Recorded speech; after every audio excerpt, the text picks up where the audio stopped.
guys. How are you? Let's see here.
He tries so desperately to hide his love for me.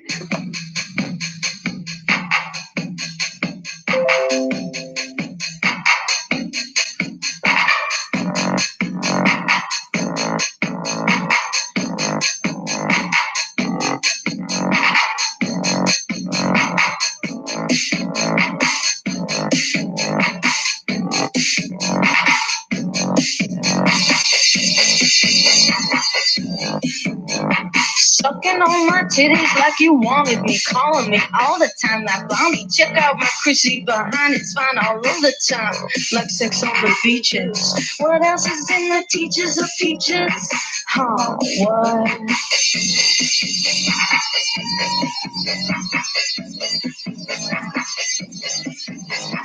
Sucking on my titties like you wanted me, calling me all the time like Blondie. Check out my Chrissy behind, it's fine all over the time. What else is in the teachers of peaches? Like sex on the beaches. But, right, what,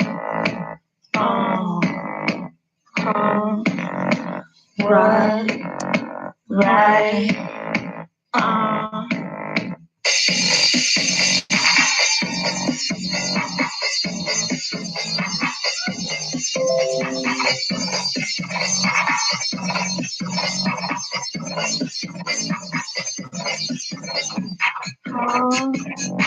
what, right, what, right, fuck the pain away, fuck the pain away, fuck the pain away, fuck the pain away, fuck the pain away, fuck the pain away, fuck the pain away, fuck the pain away, fuck the pain away, fuck the pain away, fuck the pain away, fuck the pain away, fuck the pain away, fuck the pain away, fuck the pain away, fuck the pain away.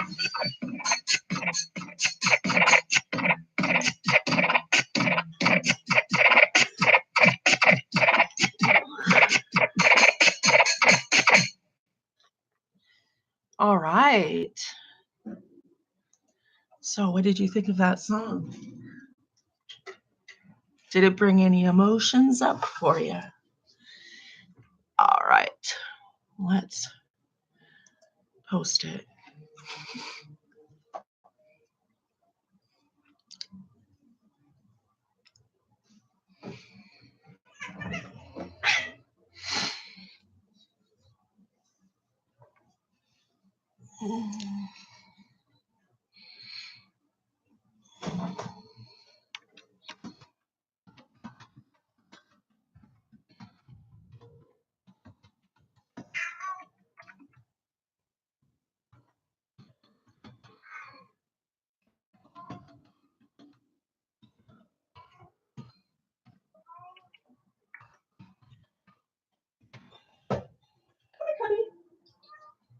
Where's Max?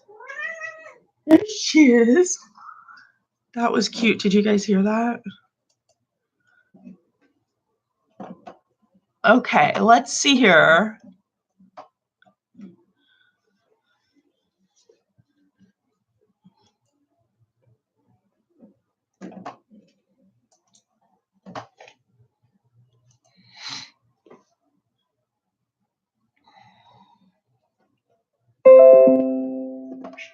After my motorcycle accident, Kirk Bernard explained I wouldn't pay him unless he made insurance pay me. Hiring Kirk paid all for me. See what your case is worth. Call Bernard Law Group, 800-690-1000.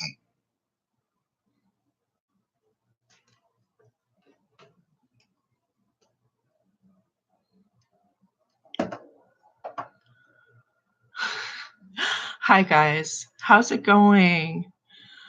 I think I'm back on Facebook and I think it's real.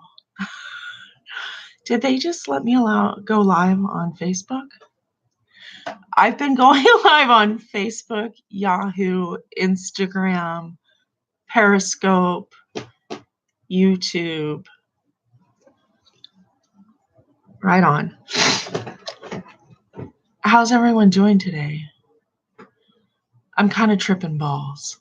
Like naturally tripping balls. That reminds me, I should take my meds. Let's take my meds.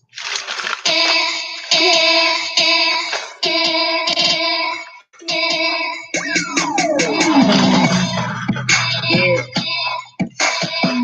Contact her. That's right.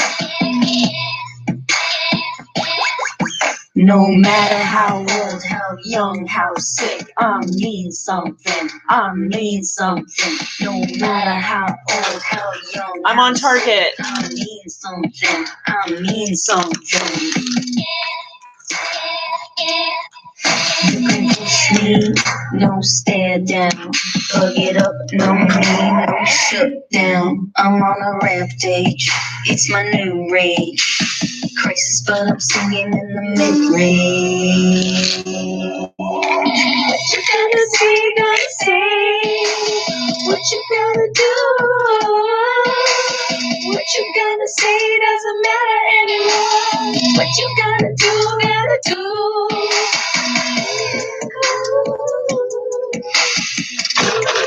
This is gonna taste weird with my toothpaste. Oh well.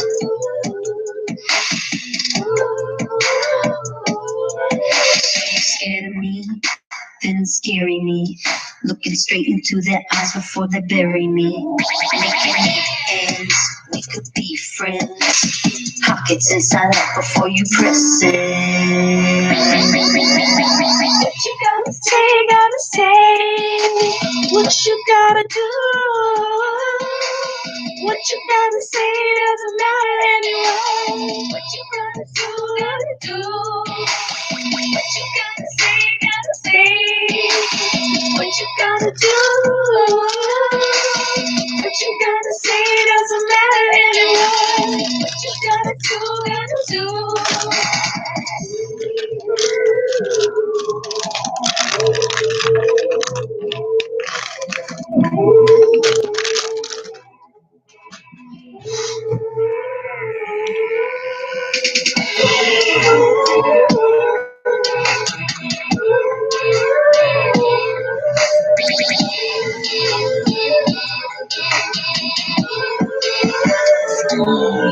No matter how old, how young, how sick, I mean something. I mean something. No matter how old, how young, how sick, I mean something. I mean something. See, everything's backwards. How old, how bucked, how shit, I mean something. I mean something. No matter how old, how fucked, how shit, I mean something. I mean something. Woo! I am clean. Clean.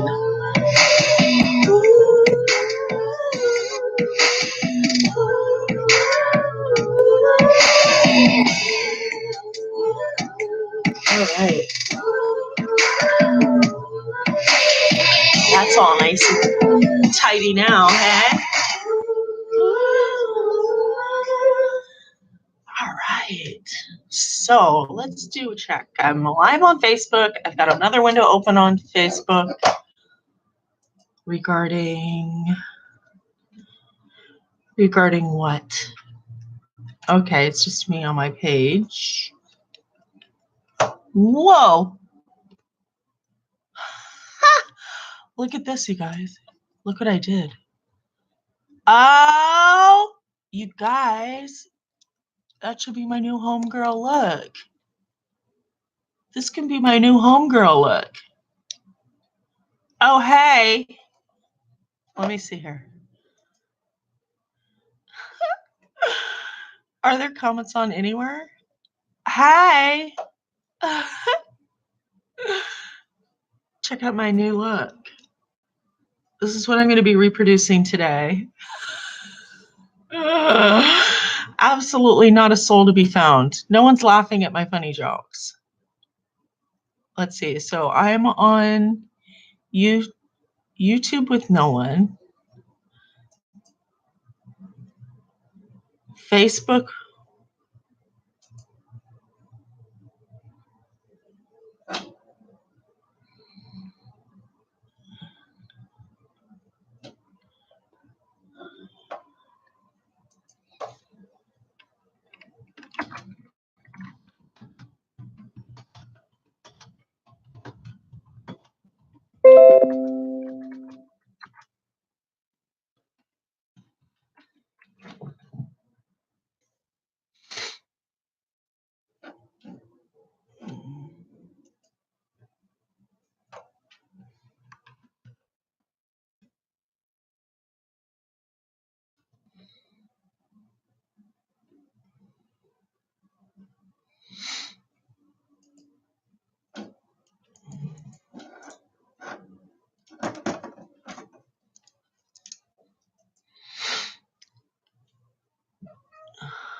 Okay, so this is Facebook, but I'm not sure if it's.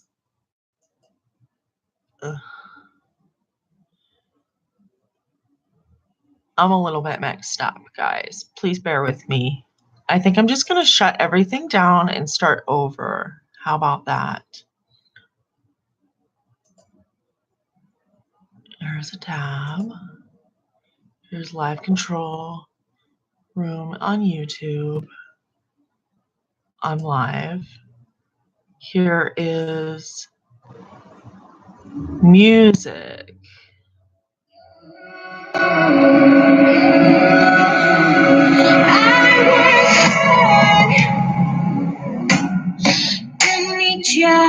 Didn't need you to help me. I am done. Didn't need you to save me. Demons take up, they ask who are you? Take my face and change my name so I'm not you. Yeah, you're bringing me down, bringing me down, bringing me down, bringing me down. Bringing me down, bringing me down, bringing me down.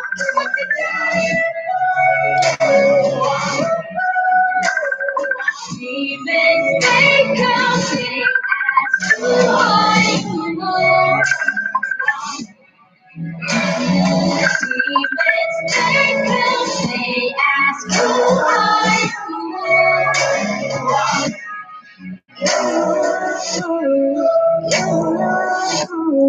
I am done. Didn't need you to fix me. I moved on. Didn't need you to bury me. I'd rather be faded than be fake like you. Turn this hell just to make me It's really beautiful. She is how fast. bring me down, bring me down. I do in the back. Bring me down, bring me down, bring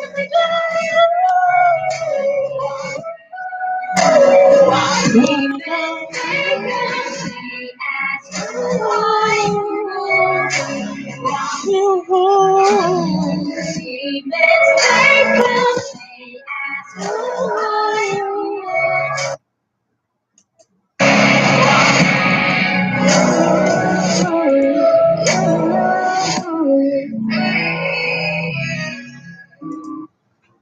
All right.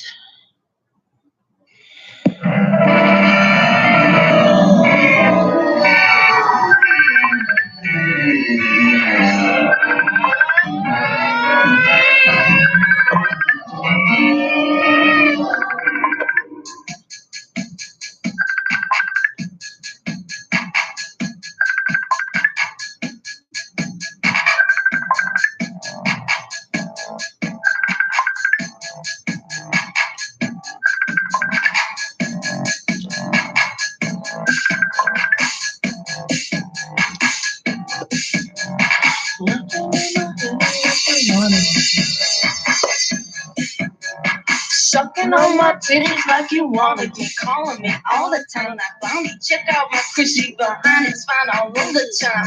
Like sex on the beaches. What else is in the teachers of peaches? Oh, what?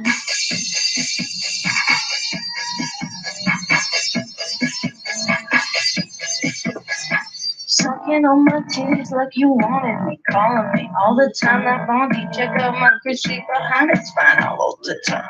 What else is in the teachers of peaches? Like sex on the beaches. What? Right. What?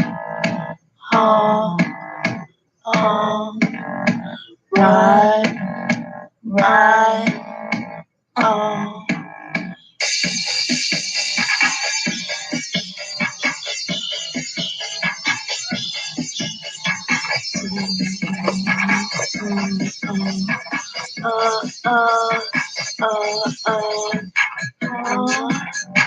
What? Right. What? Right. SISING. Stay in school, cause it's the best. IUT. SIS. Stay in school, cause it's the best. IUT. SIS. Stay in school, cause it's the best. IUT. SIS. Stay in school, cause it's the best. Sucking on my titties like you wanna keep calling me all the time. Like Blondie, check out my Chrissy behind it's fine all of the time. Like sex on the beaches. What else is in the teachers of peaches? Oh, what? Fuck the pain away. Fuck the pain away. Fuck the pain away. Fuck the pain away. Fuck the pain away. Fuck the pain away. Fuck the pain away. Fuck the pain away. Fuck the pain away. Fuck the pain away. Fuck the pain away. Fuck the pain away. Fuck the pain away. Fuck the pain away. Fuck the pain away. Fuck the pain away. Oh, what? Right. It's okay. Oh, what? Right.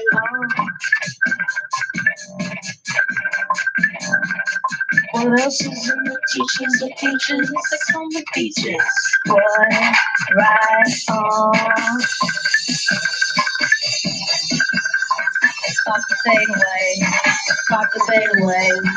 Fuck the pain away. Fuck the pain away. Fuck the pain away. Fuck the pain away. Fuck the pain away. Fuck the pain away. You're gonna make my hair smelly. All right. Who's the motherfucker that keeps calling?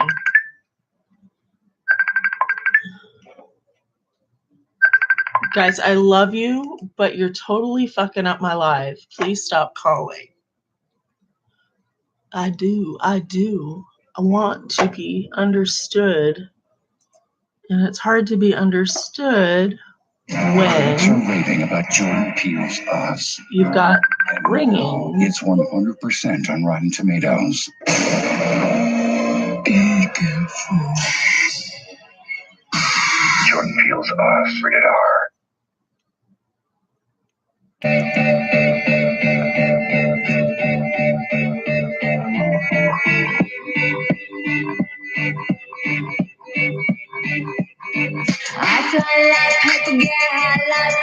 you catch me at the border, I'll be the Zimmerman. If you come around here, I'll make them all day. I get one down in a second if you wait. I fly like paper, get high like planes. If you catch me at the border, I'll be the Zimmerman. If you come around here, I'll make them all day. I get one down in a second if you wait. Sometimes I think sitting on trains. Every step I get to, I'm clocking that game. Everyone's a winner, we're making our fame. Bonafide hustler, making my name. Sometimes I think sitting on trains. Every step I get to, I'm clocking that game.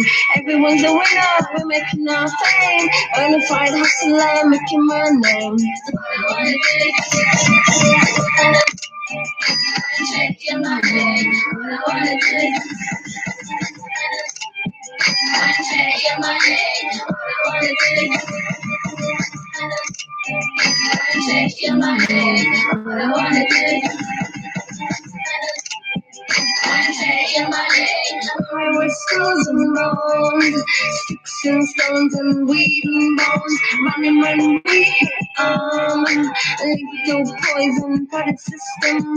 I was skulls and bones, sticks and stones and weed and bones, running when we lethal poison for the system.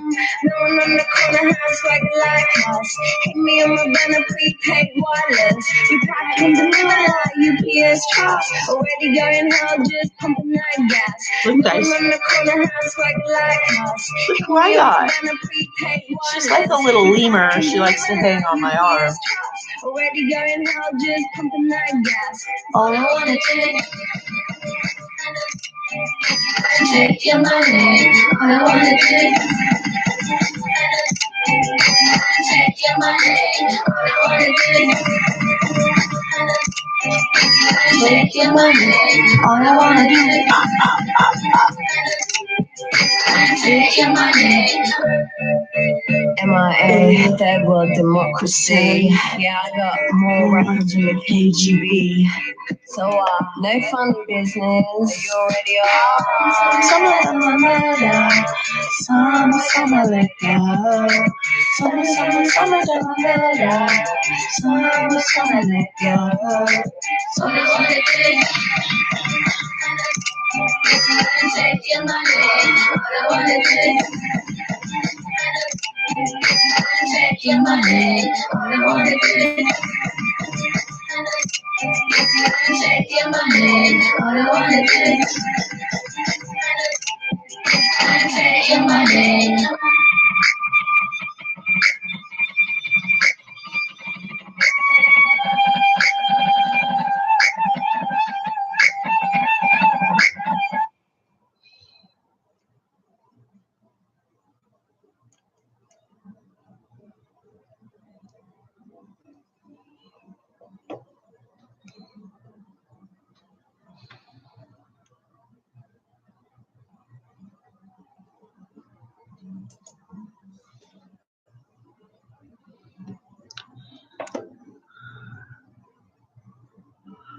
I need a battery and belt. I think it'll start. Battery got stolen and I can't afford another 8. Aww.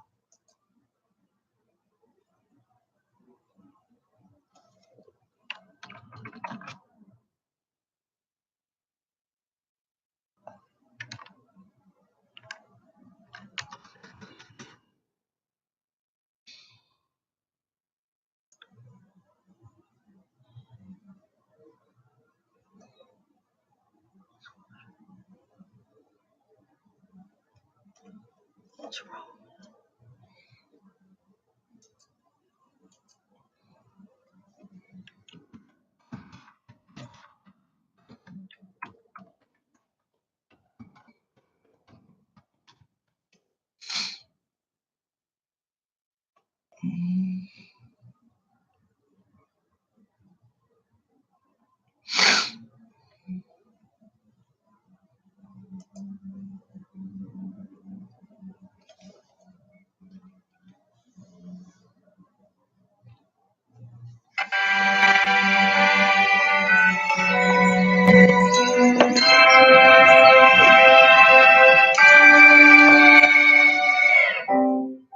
We were on fire. I started electric fires. It's like we burn so bright we burn out. I made you chase me, I wasn't that friendly. My love, my drug, we're fucked up.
We were on fire. I slashed your tires. Cause we burned so bright. What the fuck? It shut off my music for this shit? Fuck this. Fuck that. What? There we go. You know what the song is? Obviously, Tracy wasn't the friendly. Hey, dude, if you're not gonna send money and you're not gonna shut up and sing my fucking song, then just go. You got it? I'm pretty. Well, leave my body. Shut up. Just shut up. Shut up. What's the problem? I might never again. Some days I can barely breathe. After we were high and locked up, that was you. Pill I keep taking. Nightmare I waking. There's nothing, no nothing but you. My perfect rock bottom. Beautiful trauma.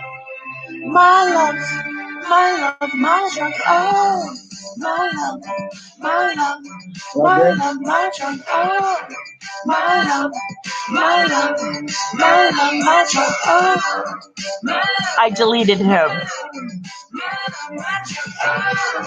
My love, my drug, we're fucked up. You punched a hole in the walls and I'm afraid now. I wish I could feel things like you. Everyone's chasing that holy feeling. And if we don't stay, we will go out. Go out. So long they can't find us. Who's gonna have to die to remind us that it feels like we chose this finally. Now I'm gonna fuck up a hotel room because we time to keep coming last night. I might have myself again. Some days I can barely breathe. And after we were high and left those eyes with you. The pill I keep taking. The nightmare I'm waking. There's nothing, no nothing but you. My perfect rock bottom, beautiful trauma. My love, my sugar. My love, my love, my love, my sugar. My love, my love, my love, my sugar. My love, my love, my love, my sugar. My love, my sometimes they keep coming on, laughing and sucking. Some days I can barely breathe. After we were high, the time was you. The pill I keep taking, the nightmare I'm waking. There's nothing, no nothing but you. My perfect rock bottom, beautiful trauma.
Okay, let's see here. I want to listen to something. I'm just not sure what it's. The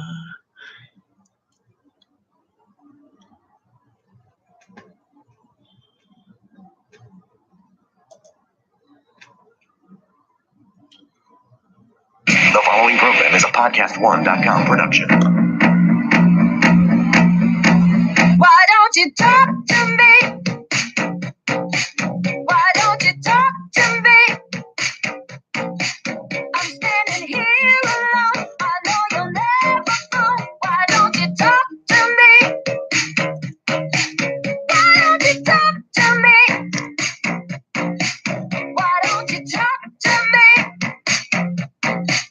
Come say it to my face so we can leave this place. Why don't you talk to me? What you're thinking, I will never know. Now's the time for you to let it go. Let things that hold you tight scream at me for just one night. Why don't you talk to me? Why don't you talk to me? Come on and give your heart instead of dirty look. Why don't you talk to me? Stop. You've got nowhere to go. No place. You're listening to the Bret Easton Ellis podcast, and I'm here at the Podcast One Studios in Beverly Hills with my guest Peaches. Dragging ourselves out of Avengers Age of Ultron, my millennial boyfriend, who rarely watches movies anymore, much less actually goes to a theater to see a film, his entertainment interests lying elsewhere, the idea of film culture no longer representing something that was at the center for him anymore, and that had been regulated off to the sidelines. He turned to me and muttered after being battered and bored by the Avengers sequel, "It's over. That's it for me. I don't ever want to have to sit through something like that again. I've seen that movie 100 times by now, and I can't do it anymore. That was 2.5 hours of hell." Well, I somewhat agreed. The movie was never terrible, but it was monotonous in terms of how it felt. It had to somehow hit a series of the same notes that we usually have to sit through in movies like this. It just seemed so bloated, so repetitious, so overscaled. The Scarlett Johansson, Black Widow, and Mark Ruffalo, the Hulk relationship, non-relationship storyline added the film's only almost lyrical moments, and it seemed like it could have gone someplace emotionally, but we never feel it. And Joss Whedon, so widely praised for his feminist instincts, had somehow tripped up here. There was a squabbling backlash about Black Widow's origin story in social media involving sterility, and which some say so wounded Whedon he deleted his Twitter account, and which proves that you just can't please everyone all the time, and Joss shouldn't care. The movie was nowhere near as idiosyncratic as the first Avengers, which in its moment felt somewhat fresh, almost auteurist, and this one felt like a slog. I agreed with the 28-year-old. I'm putting a moratorium on superhero movies. So when I was reminded about a week later that I had been invited to the Los Angeles premiere of George Miller's Mad Max Fury Road, I expected him to say, forget it. But I was surprised when he said he thought we should go. Why not? It's a premiere. It'll be fun. And he seemed disappointed when I said I really wasn't interested before I ultimately confirmed our attendance. But of course, he forgot that premieres are not fun. They are work, and you are a captive audience, usually waiting 35 to 40 minutes after the announced starting time in a seat you didn't choose, surrounded by people you may know and have done business with and can't stand, and expected to be well-behaved and part of the cheering team for a film you might not even like. And playing the corporate card can be a stifling experience. You're supposed to be rooting for the studio, for all the players, making upbeat small talk at the after party. Well, you can either enjoy that or find it constricting. The boyfriend had to be briefed about the Mad Max myth since he was born the year after the last sequel, the PG-13 Mad Max Beyond Thunderdome, the least of the films, which was released 30 years ago in 1985. And I couldn't believe it had been 35 years since I had seen The Road Warrior at the Bruin Theater in Westwood at a matinee the weekend it opened. The Road Warrior was in 1982, unlike anything we had seen before. The exploitation film redreamt by an artist is how the critic Pauline Kael put it. She thought it was at times an amazing piece of filmmaking, but she went on to stress that it didn't mean anything to her compared to the way it meant something to her male counterparts. She thought it was joyless and shallow and not the great film many of her male counterparts were hailing it at the time. She believed the movie could be about something more than just a brilliantly executed car chase. She loved car chases, but she wanted something more that the men she knew just didn't care about. And she found something forbidding about the film and the way the audience and critics went gaga for it. There was a warning here for her, and that was the Road Warrior represented to her the ultimate male infantilization of movie culture that began for her with Star Wars, leading through Raiders of the Lost Ark and into the Road Warrior. That what was going to happen was that there was going to be a certain kind of pop movie pervasive in the culture, and that was one about boys or grown men as boys in adventure stories about themselves made by male directors for adolescent boys all over the world. What she located in her review of Hey, you guys. So guess what? I tried to download, I'm trying to like listen to something. It's Bret Easton Ellis. He's a writer. He's from American Psycho, Less Than Zero Rules of Attraction. So I thought this was going to be an interview with Peaches in 2015, June 22nd. So I think this is a little tomfuckery that they're both up to, trying to raise awareness, perhaps. So this is really long. I would, if you don't mind just liking it and forwarding it, that would be really cool. Feel free to tag Melissa Wallace Raider. Feel free to tag Level Up Inside, Melissa Wallace Raider, or just Melissa Wallace Raider. Hashtags. Sorry, guys, I'm a little confused right now. I will be straight up honest. I am a little confused as to what's going on. So it happens to the best of us. But I think that I'm going to shut down this video because it's like over an hour and a half long. And I think it's going to be similar. So I'm going to wait to listen until I'm in a listening space. And then I'm going to actually hear what they're saying and listen to it again if I don't catch it right. So it's not that I don't care. I just don't have the intellect at the moment. I hear a siren. Do you hear that? I have a very keen sense of hearing. That's why I like music. I can hear it. It's funny. All right. So here I am talking to myself again. Woohoo. I'm on YouTube Live. I'm Melissa Wallace. Right? Anyways, I think I'm going to mess around on Facebook a little bit. But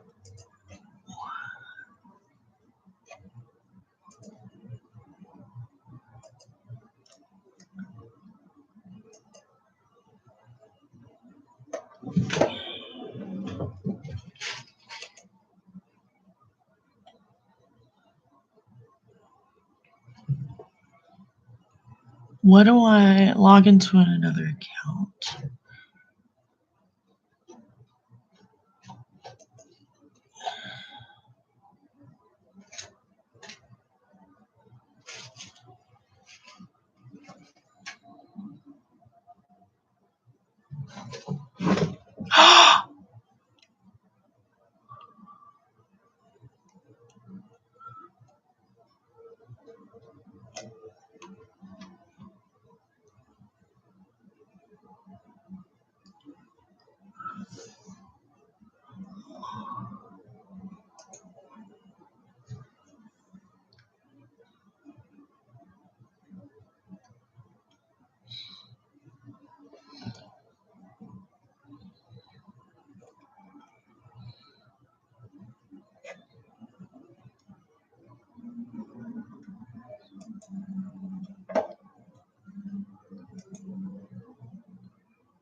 Uh,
Of Raiders of the Lost Ark is that she hoped George Lucas and Steven Spielberg would erotic club and doing the actual dance, so of corporate culture, and she's always resisted what she's called and lamented the sanitized portrayal of women in popular music. She's also just published a book of photographs called What Else Is in the Teaches of Peaches that documents what began with the photographer documenting the I Feel Cream tour, but instead ended up being a vast 6-year project, and which we'll talk about later. But Peaches, I was being interviewed by a French director the other day, well, like I often am, who was making a documentary about porn culture and how it has influenced straight culture, meaning non-porn culture. And we were talking about how porn has influenced a generation of women who ape the attitudes and styles of porn, even to the ubiquity of making their own sex tapes, which is just so passé. And also younger girls who want to present a more brazen sexuality than previous generations of women. And we were talking about, was this influenced by the easy access and proliferation of porn? And we also talked about how a lot of women porn performers control their content, run porn companies, produce their own porn.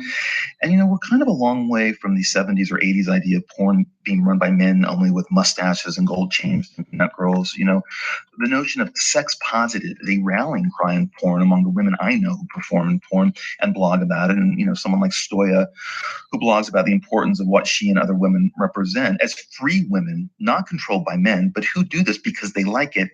This admission of pleasure is a newish thing. And we also talked about how it has influenced certain women in the music business, performers. Madonna probably opening that door with her erotica tour in the 90s and her sex book and the videos for Erotica and Deeper and Deeper. And we talked about how so many women performers today have sexualized their image in the music industry. Now, not everyone, but it is certainly a noticeable thing when you compare this to their male counterparts. Beyonce, Britney, J-Lo, Nicki Minaj, Lady Gaga.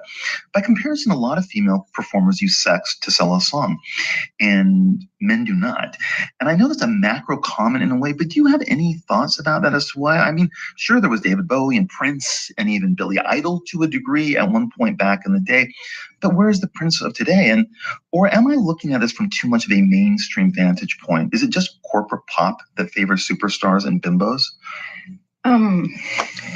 I think that men use sex as much as women, but women embody it and men speak about it more. And I think that's sort of been the standard. So you'll have someone like Kanye West saying, like, my fist up her, like a civil rights sign, which is very sexual and very powerful. And or you'll have Beyonce doing, standing in at the Crazy Horse erotic club and doing the actual dance, So I think, and also speaking more freely about sex. So you're seeing women speak more freely about sex, but you're not seeing men reveal an embodiment of sex. Mm-hmm.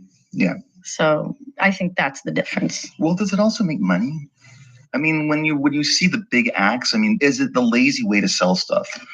A song? Is it a lazy way to sell a song by being sexualized? Yeah. Or is it a way of empowering a woman herself? Yes, exactly. This is a very good question. I mean, when I started Peaches, I really didn't see my work as being very sexual. I just thought I was saying what I wanted. And I've said this is nothing new that I've said, but just being very direct about things and giving my take on what I've heard in pop culture for years and how I didn't feel it included me in certain ways. So basically, pardon the pun, inserting myself into this, kind of mode. And you see a lot of pop stars. Let's start with you'll take Avril Lavigne, or you'll take Britney Spears, or you'll take Christina Aguilera or Pink or Beyonce. And when they get to their late 20s, they're like,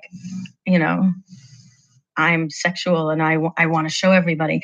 But I think with them, it comes from having to be in that box of like, I must be good, I must be this. Yes. So there's that repression thing, and that that unlearning and those desires.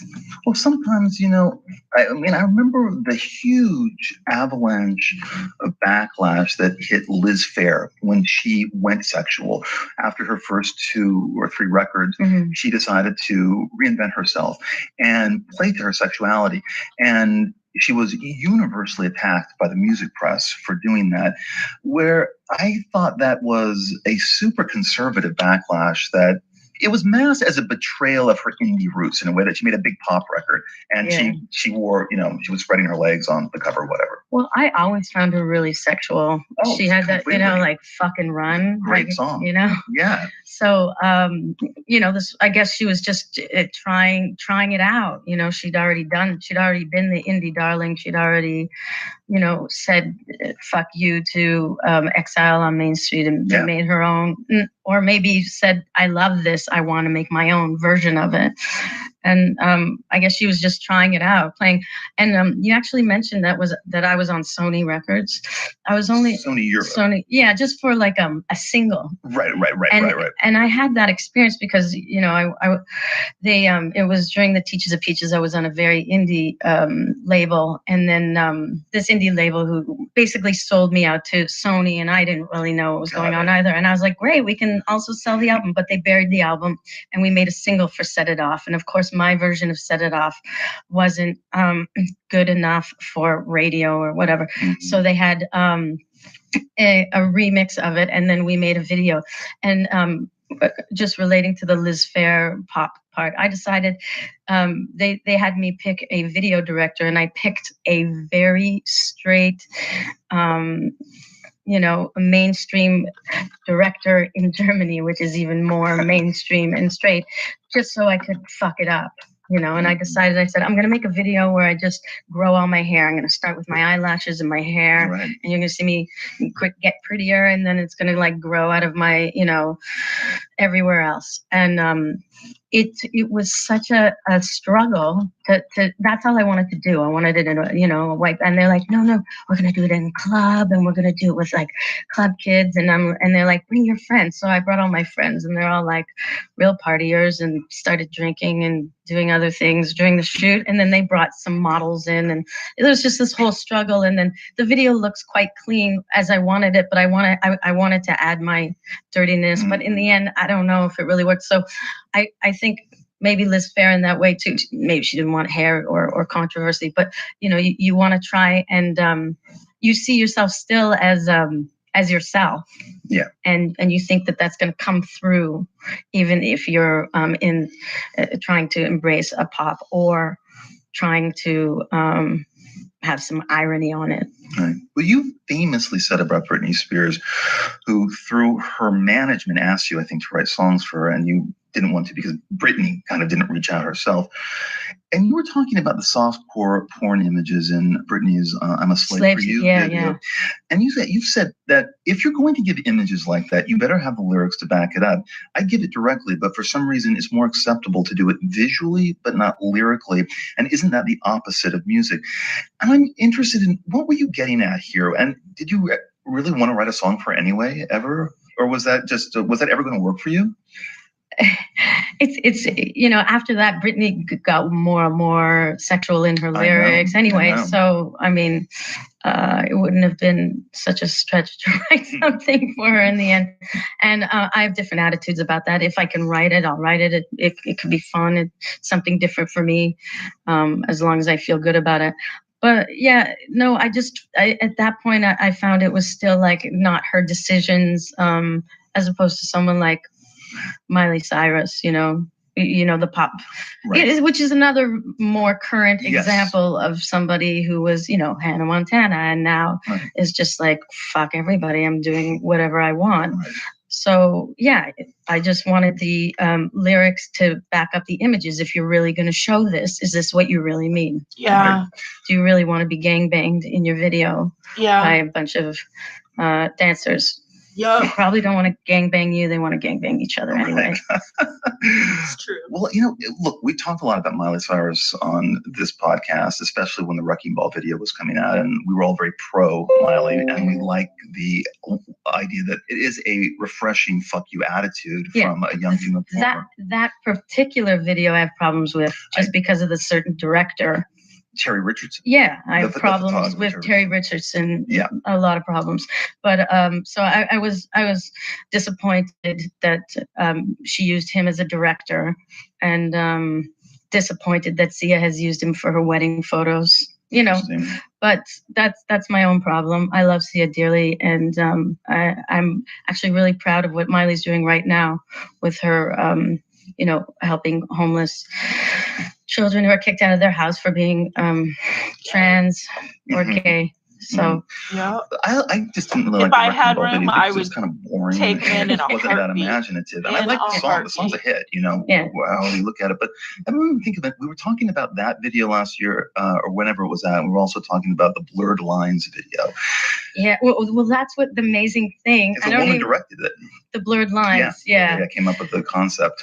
Yeah. Well, I don't even think the video is quite boring too, right? I'm not. Yeah, but the song is kind of so infectious in a way. I can't deal with it. I cannot deal with that song, and that's where I started to really like Miley. I don't even think she even meant to give a political statement on the blurred lines, but she steamrolled it and was like, "Listen, buddy, like you're not gonna blur my lines," One final thing about young female performers, and I've never really heard you talk about this, but for me, it's just hard not to see Lady Gaga as someone who appropriated what you were doing, and I guess making it more accessible in a way, more kind of quote unquote stylish or upscale. Do you see your influence in her? And I can't imagine if you opened that door, what would she have been like? Did you ever sense that while watching when she first came on the scene? I'm not being diplomatic, and I'll get to a more direct response to Lady Gaga, but she has appropriated everything from the last 30 years that has been incredibly influential stylistically or even lyrically. So to be included in that in a way is there's something to be said for that, to be there with Grace Jones or who I think, to me, that Grace Jones and Madonna, those are the number one Lady Gaga influences. I'm more the next generation influence. Directly speaking, I when she first played in Berlin, I said, hey, I'd like to meet her, and they said, oh, she's leaving right away. And of course there was a party. They were scared of me meeting her, or I don't know what they thought I would do.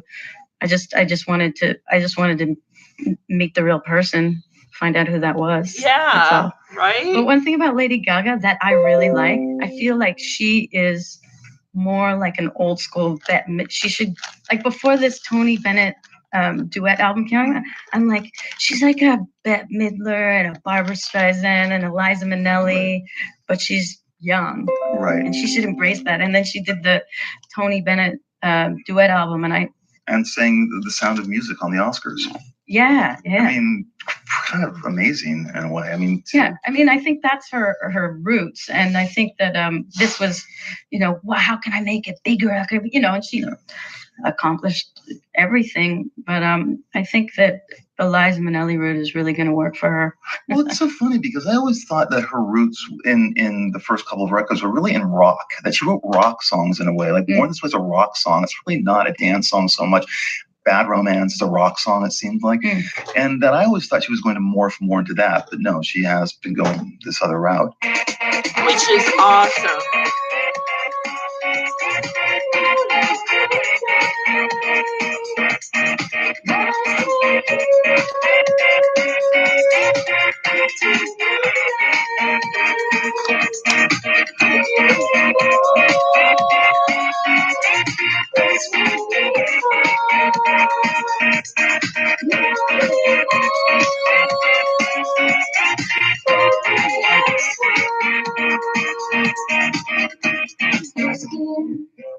So smooth, it's this the move you dance.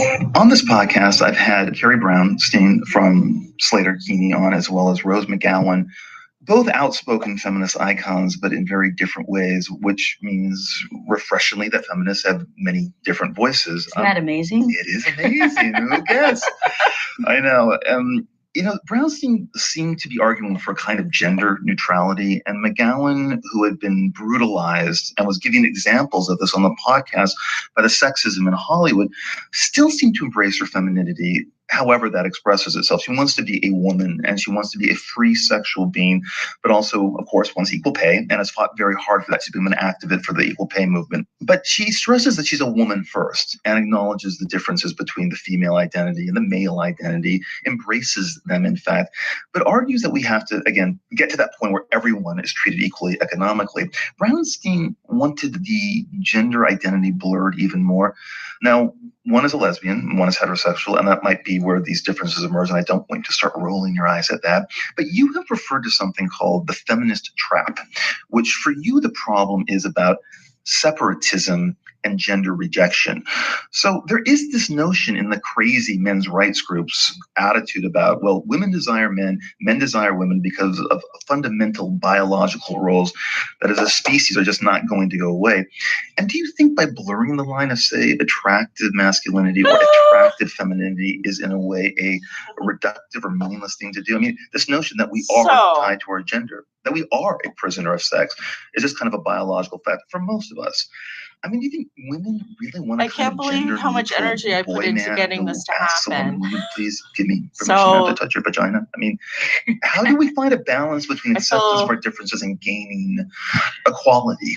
I guess I don't see it as neutrality. I see it as bring it all on. And I see that everybody has their level of gender masculinity or femininity or combinations of it.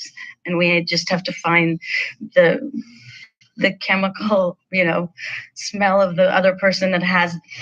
Can you really see my tits? That bring you I don't together. think you can see my tits. You're talking about one person. I think you're looking at your tits, heterosexual, Anthony. and one person who's I think it's your tits that you're looking at, Anthony. Bisexual. Yes. Hey, Which Emma. Gets, really there's confusing a and troll. Well, you have. You know what he said? Bisexual for a long time. Emma, he said he could see my tits. Right. When you're making love with them. Can you see my tits? I do like dick. Mm-hmm. I see my tits. I think this guy's a liar.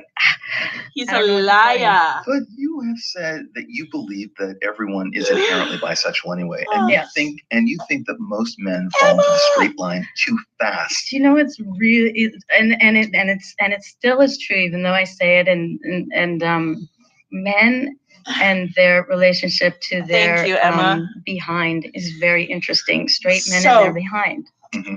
They're so quick to go to your behind, but they won't let you near. There are so many straight men that are like, oh, you're near my behind. I am amazed. I am amazed at that. That for them, I wrote a song about it like 15 years ago, Better for Boys. Right. And it's like still, straight men still have this stigma, even though they want to go there on a straight woman. Right. Well, I don't know. I think that might be changing a little bit in the culture. It is changing, but I'm telling you from experience, it still happens, and I'm still amazed. You've also said that you think that maybe part of the reason is that you said, I think women have had their sexual revolution, but I don't think men really ever did, that they never got it. It's true, actually. That's a good point I made. But I agree. I agree with you. I think that is true. But I thought in the late 70s and early 80s, there was this new gay consciousness that was expressing itself in the mainstream and being, if not embraced by straight men, then they were at least, it seemed, willing to flirt with it a bit, maybe try it on a bit. Maybe it was a little disco, a little new wave.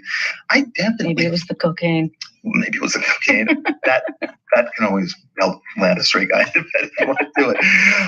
I definitely fooled around with guys who were straight during that time, who just found the whole idea of the sensibility intriguing and kind of trendy at the time, but did not mean that they were gay. But then what I think they just wanted to fuck. And I think that door slammed pretty hard on the notion of a utopia of kind of, hey, maybe we're all bi, maybe we'll all get it on the, in the dorm room. You can still do that. You just have to be careful. Exactly. Yeah. But exactly. It's just so strange that that's where it went. The kind of the post Bowie, Iggy Pop thing. It kind of just like. Even if you look at the 80s and all the mainstream pop male stars had to look more feminine. Yeah. They had to go there. They had all this makeup, and it was so amazing to see. When Bruce Springsteen was first doing the videos for Born in the USA, and he did that Brian Palmer video, Dance in the Dark, where he had his really super tight. Hi, Emma. His shirt was tucked in, and his hair was all kind of. I miss you. I like the song, but it was like I did not expect Springsteen or even someone like Don Henley. Yeah, that was the mainstream. That was incredible. And so everyone was trying to look good because of MTV. Yeah. Another thing that Rose was concerned about and what she was pissed off about was that she had been an LGBT activist, and she had also been an activist for the Equal Pay Amendment for women. And she said that she was shocked that after all of the years she spent helping the gay male community How little. in terms of equal rights and marching with them and protesting with them, How little help. and when she asked for help with her equal pay for women activism in the male gay community, no one showed up. And she said she really noticed gay misogyny, not for the first time, but it began to become much more noticeable and forbidding in a way for her. And as she was talking about this, I told her I agreed. I mean, I have gay friends, and I'm shocked sometimes at the conversations about women, and especially drag shows at times that all talk about fish this, fish that, and how drag can be looked at as kind of a grotesque exaggeration of femininity. But I agreed with her. I think about drag this, is great. and I said the gay men don't I think really want to everyone's talk great. about this Just be because they good. don't want to look at themselves critically, not in this moment. There is a kind of corporate gay that the mainstream likes to sell, and they don't want it tarnished right now. So everyone kind of in the mainstream becomes a kind of bland gay robot.